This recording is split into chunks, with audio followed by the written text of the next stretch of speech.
Hi there, I'm Conor McCreery, Hi there, I'm Jibola Fagbamiye, and we're the creators of Fela Music is the Weapon. and you're listening to a True North Country Comics podcast.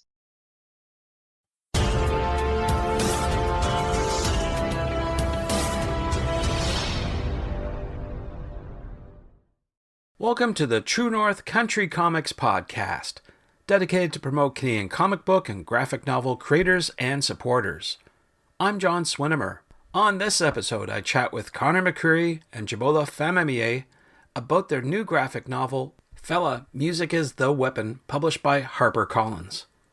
Please like and subscribe to this website by hitting the subscribe button, so be notified about new podcast interviews and article posts. This podcast is available wherever podcasts are enjoyed. Please like, follow, and subscribe. Conor, based in Toronto, Ontario, is a former journalist turned comic scribe. After making the move into the world of comics, he's worked for many of the industry's top publishers, including DC, IDW, Boom, Titan, and Dark Horse. His recent work, The Last Witch from Boom, received critical and popular acclaim. Jibola is a local emerging visual artist based in Toronto, Ontario. His work draws inspiration from his two great loves, African history and North American pop culture. He uses a hybrid of digital design and traditional painting with influences of propaganda poster art, pop art, and graphic novels to celebrate that history while inviting viewers to question their presumptions on consumerism, culture, and normality.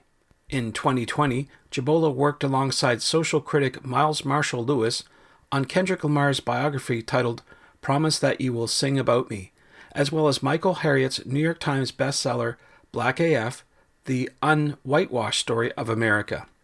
Recently, Jibola and Conor created Kalakuta, Music is the Weapon, the graphic novel. Fela Music is the Weapon recounts the once-in-a-lifetime musical talent who innovated the musical genre Afrobeat. Fela was also an outspoken critic of the Nigerian military regime. The graphic novel focuses on a pivotal moment in his life, when he and his mother, the renowned Nigerian suffrage activist, were ruthlessly attacked in their own home by soldiers who suffered no repercussions for their violence.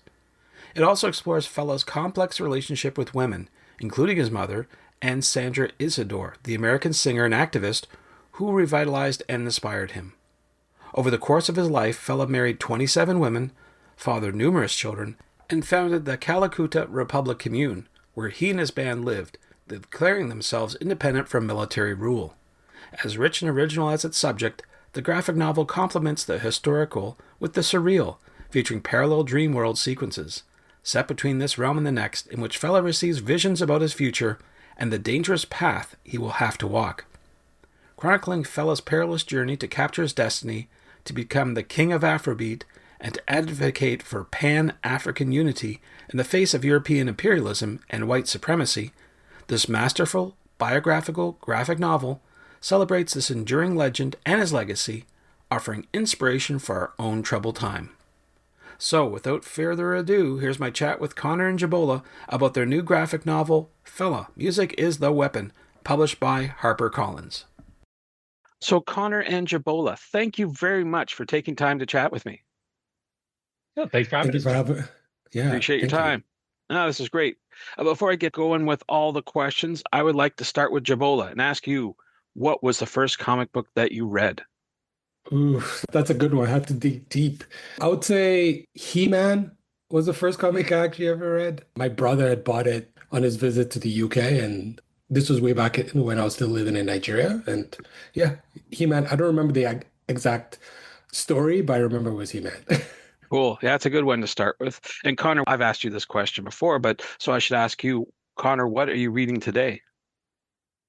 What am I reading today? So I've actually moved, I'm living in France right now, so I'm kind of being exposed to some of like the French comics world.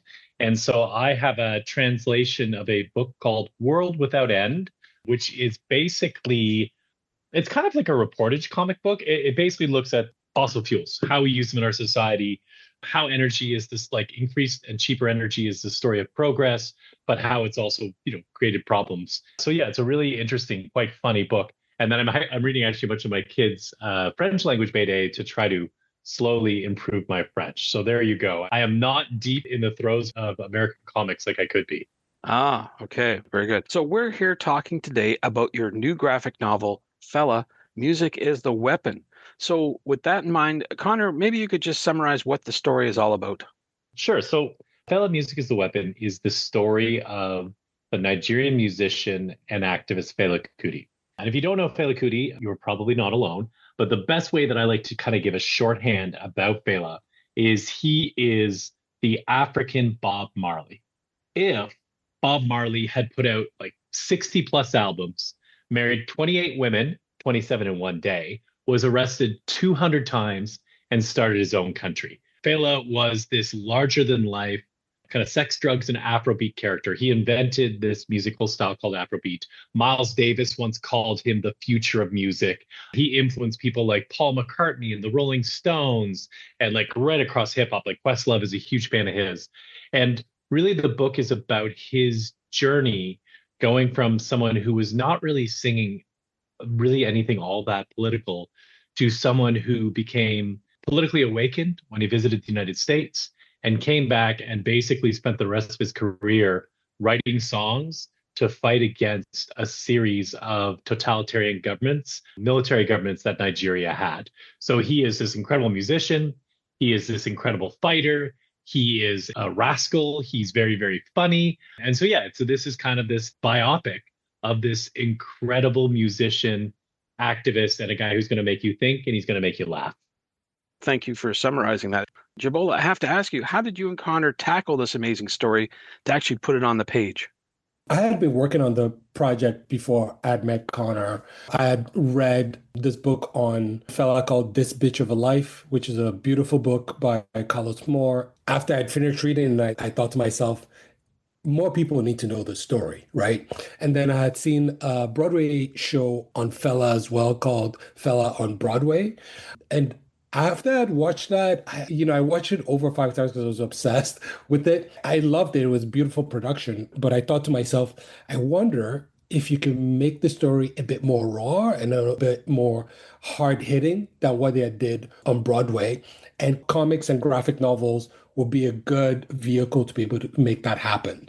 So, just based on the amount of research that we had done, we didn't have a shortage of stories to tell. The question was, well, how do we string these stories together? So my idea before I had met Connor was centering the whole story around this event that happened to Fela, where the Nigerian government had sent 1,000 soldiers to his house. They beat him up, sexually assaulted his wives, threw his mom out the window, and took him to prison and burnt down his house. 30 days later, Fela came back on stage with bandage and marijuana in one hand and saxophone on the other and sang this song called Zombie, where he challenged and called the Nigerian government zombies, the same song that caused the attack in the first place. So I wanted the story to be centered around that and then do these flashbacks where we talk about different parts of Fela's life when he was in London, how he became more politically aware when he went to the US and so on. But when I spoke to Connor, he said, well, most people on the planet don't know that very specific story.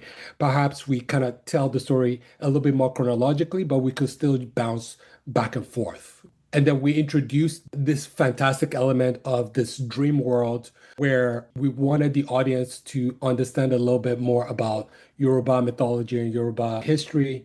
And we also wanted the story to evolve as time goes, right? So the art evolves, the story evolves. As Fela's life becomes more complicated and darker, the art and the style also becomes darker and more claustrophobic and even more fantastical. Yeah, definitely. I could see that as I was going through the story. And thank you for sending that preview copy. Appreciate that. Connor, maybe you could talk a little bit the process of how you and Jibola came together and working on it. Jibola indicated that he had already started some work, but Connor, how did you two sort of finagle the whole story and put it on page? The first thing I did was I took all of Jibola's work and I threw it in a garbage can, and then I Oh just no, no.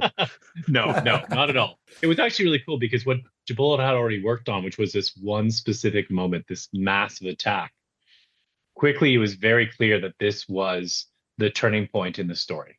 That half of our story was going to lead us up to this moment so we could explain to an audience, why is this guy so dangerous to the Nigerian government that they would literally 1,000 soldiers would descend upon his compound?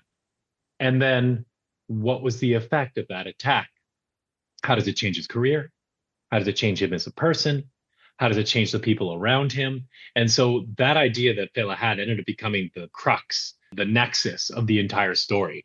And so really a lot of it was just kind of building out from there. When Jibola came to me, like Jibola said, like I said, hey, I think you can tell more of his story. This moment is incredible and it's important, but we want to have the context.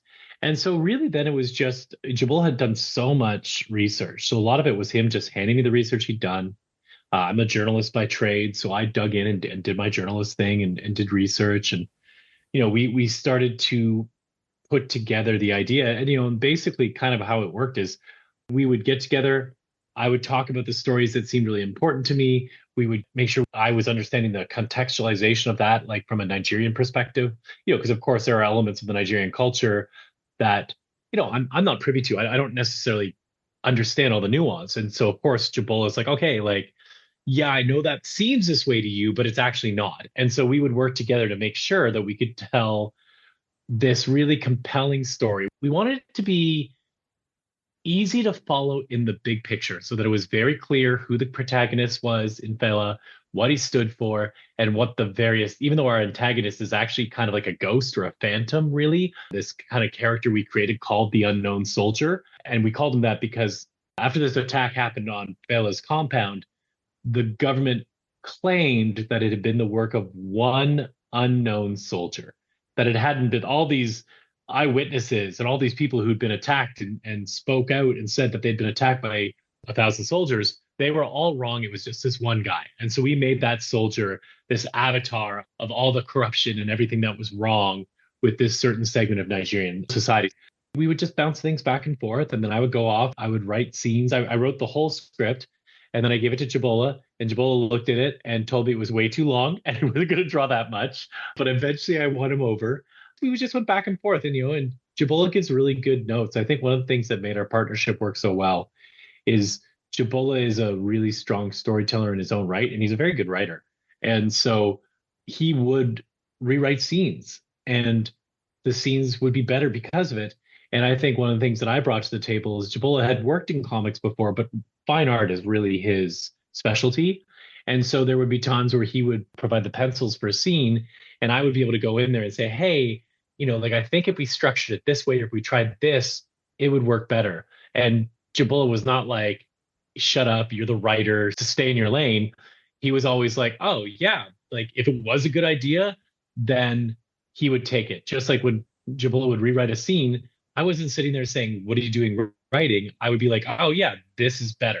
I think, we just both had this goal. We wanted to make something that was compelling, complex, yet very easy for someone new to the whole world of Fela to get in there and understand who this guy is and why he's important and why you would want to root for him. And we wanted it, even though it's dealing with heavy themes, it was important to us that it was fun, that reading this book is fun. And so, you can be a better judge of that, John, of whether it was fun for you, but that was the goal. Well, I'm glad to hear you two had a great working relationship, because the proof is on the page. Definitely what you said, Conor, that it's coming through. And Jibola, both of you working together, the message comes across very strongly, and the proof is in the pudding, as they say. Jibola, but what research did you do to accurately represent Fela's life in illustration? Oh, I read as many books, as many articles, and watched as many documentaries as I could. Spoke to people who were in his life at the time.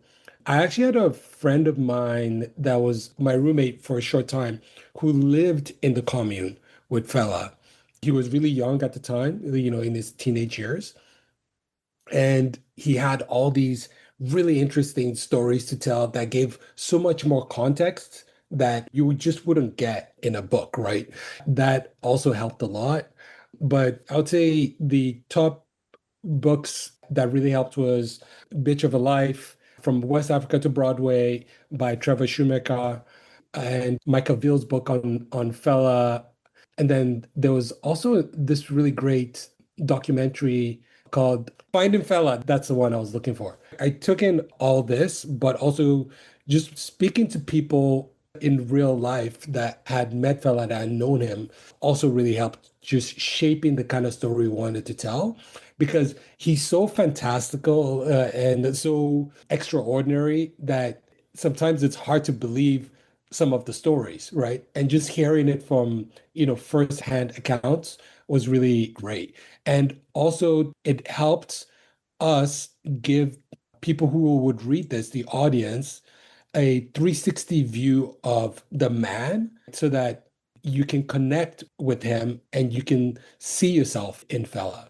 Very good. Now, Connor, as Jibola just said, this is very fantastical. Did you have to go to any family members to approve the content before it came to publishing? No, so like, I mean, I guess one of the interesting things, when you work on somebody who is a public figure is as long as you're using the material that is out there in the public space, you can tell that story. In the book, we make very clear in our author's note where we've deviated from the nuts and bolts of the story, because I would consider this as like a biopic. We are telling the story. The vast majority of everything in the book is sourced and cited, but there are elements where we moved things around in time. We condensed. The woman who kind of influenced Fela's political awakening was a woman named Sandra, and she was a huge part of Fela's life. She came and visited him in Africa a couple of different times, and she was actually kind of the first, and I think the only person in Fela's career where he like recorded a song with another vocalist. And like I said, she visited a couple of times. We condensed it to one, so we could get all the most important things and streamline the story instead of like, oh, she's come, oh, she's gone, oh, she's back again. So from that perspective, we didn't reach out to the family to begin with because we wanted to make sure we could tell the story the way we felt we wanted to. We wanted to make sure we could present Fela in all his complicated glory. In a lot of ways, he was a man who was so far ahead of his time and so, for lack of a better term, progressive. But there were elements where you'd say, oh, by the standards of the day, he was very just run of the mill. But by today's standards, he'd be like, oh, well, that seems kind of like backwards. And we would love for the family to read the book. We would love for them to see it the way we intended, which is a love letter to Fela, underscoring how important his music is, how important his message is, maybe more so today than ever. This idea that was talking about class. He was talking about there is a certain segment of society that has wealth and power that is only interested in the rest of us in what are we going to buy from them and how cheaply can they get us to work, right? And otherwise, they really don't care. And that's not to say that everybody with wealth and power is like that, but that's who Fela was really targeting, those kind of people. And so, yeah, I mean, you look at Fela's family, his son Femi is a powerhouse musician in his own right. He's got another son, Shane, who's also a great, huge musician. They both have followed in their father's footstep, and they sing music that is about something substantial. So yeah, it would be a dream for us for the book to get into their hands and for them to read it and for them to be like, wow, like that's our dad. Like these guys really did it and they got what he was talking about and they understand the struggle. That would be a huge dream for us. The book's out in like, I guess a week or so. And so, we'll get our opportunity then, hopefully cross fingers, knock on wood, to find out if the family is going to read it and, what they think about it. Right. Now, Jibola, you hinted about this before, about the changing of the art style throughout the book. What tools do you use to create your art? Typically, I start with just pencil and paper to do my roughs, but then I move that quickly into Procreate. I use Procreate for pretty much all of the book. I used a little bit of Photoshop as well, but I would say 90% Procreate. And at any point, did Connor see artwork before you did finishes, or just like Connor said, go? No. So that's a great question. I'm not that nice, John. Come on. So typically Connor and I would discuss the scene. So we'll start with just like a blueprint of what the scene is supposed to contain, and we'll debate it for way too long sometimes. And then based on that discussion, Connor will go and work on the writing. I'll go away and put together some really rough sketches of what it would look like. They're supposed to be really quick, low fidelity sketches. I'll just send pictures of it to Connor. We'll discuss it a little bit further, and then I would iterate on that design. Once it was fully rendered and finalized, we'll talk about it, make our final fixes. But then we actually had a team of colorists that was working with us. One was in Nigeria, his name is Balaji, and another one was in Los Angeles, and name is Ashling. And the challenge was making sure their art styles match, especially because we were changing the art style as we moved through the story. So I would say that was the most challenging thing, moving from page to page, because sometimes they both work on very similar scenes. So it became difficult to make sure they were matching the styles as much as possible. Ah, right. Okay, that I could see that for sure. You want to keep everything in check for sure. So we've been talking about Fela music as a weapon. I'm wondering, I'm sure you're working on other projects. Maybe Connor, you could talk about what you're working on next. I guess one of the things I'm working on is something that John, you and I talked about before. I have an all ages fantasy adventure series called The Last Witch, which is currently coming out. So I guess I finished my part on it, but the book is still coming out. And so it's sort of like a Dark Crystal or the Secret of Nim type of tone. So, a darker, sort of intense story. And this one's about a young girl who finds out she can use magic after her village is destroyed by this coven of witches. And so it's kind of like Avatar, The Last Airbender, in that she has to master these four elemental magics, except unlike Aang, where every time he masters a new style, great, I've got that style. The magic in this world sort of eats at our main character, Saoirse. And so the more powerful she gets, the better equipped she is to defeat this evil coven of witches who want to destroy the world, the more likely she is to succumb to that magic and maybe become a witch herself. Almost kind of like a Breaking Bad kind of scenario in that sense. So that one is currently coming out with the trade next year. I've got a book that's coming out. I'm not exactly sure, but it's an all ages book I wrote with my wife actually called Status. It's loosely based on her life moving from a very small town in Ontario to coming into the suburbs of Toronto, and what a huge culture shock that was, and how she went from being kind of, classic big fish in a small pond, very popular, winning awards for everything in the town she grew up in, to feeling like she was lost, and kind of the fight she underwent, because, she was one of these kids. It wasn't like she was like, oh, well, I guess I'm just not as popular as I used to be. Like, no, she wanted to get that popularity back, and she fought and she scratched. And so this is a story about that very real desire to want to have status, but also, of course, how that desire can sometimes hurt you. And then beyond that, Jibola, can probably talk a bit more about this, but we're excited. We're getting ready to pitch a number of ideas to HarperCollins for our next graphic novel together. So we don't know exactly which one is going to be chosen, but we are, fingers crossed, confident that we'll be working on something a good deal shorter than Fela, which is 360 plus pages, and probably something a little more genre orientated, something fiction. But we've got a few ideas we're very excited about. Nice. Jibola, beyond what Connor just mentioned, do you have any other projects on the go that you can talk about? Yeah, absolutely. So I'm already working on this series of paintings, actually. The working title right now is Black Future, but it's still a working title. But the idea is to paint indigenous African cultures in the future. So imagining what indigenous cultures all over the continent would look like 150 years from now, 200 years from now, and just trying to create this world where African countries have transcended neocolonialism and imperialism, and they're self-sufficient, and they they're economically and politically and spiritually emancipated. What does that Africa look like, right? So I'm creating these paintings to paint what those people look like. So I'm really excited about that. Alongside with that, Connor and I are working on our pitch for our next project. I think the top of my list is this one called Obituary Birthday. Connor will do a better job actually talking about this, but I'm really excited about it. So the idea behind Obituary Birthday is so it's set in the future. It's kind of a world where I wouldn't call it a utopia, but it's where you would like our world to have developed, John. So, where the air is cleaner, the water is clean, people generally are working in work that they find like interesting and fulfilling. There isn't really a ton of poverty. there isn't necessarily a 1% that has all this control. I guess it's like a Europe on steroids or Canada on steroids, the kind of idea of what those countries like to look at, or Europe as a continent. And it follows this main character who suddenly starts to realize that people around him are disappearing on their birthdays. And nobody else but him can tell. So, for example, his neighbors, lovely husband and wife couple, one day the wife disappears. And within a couple of days, this husband, who was a painter, and the apartment was filled with paintings that he did of her, all the paintings are of another woman now. And when our main character is asking what happened, he's like, I was never married. These are pictures of like my first love. And it's a totally different woman.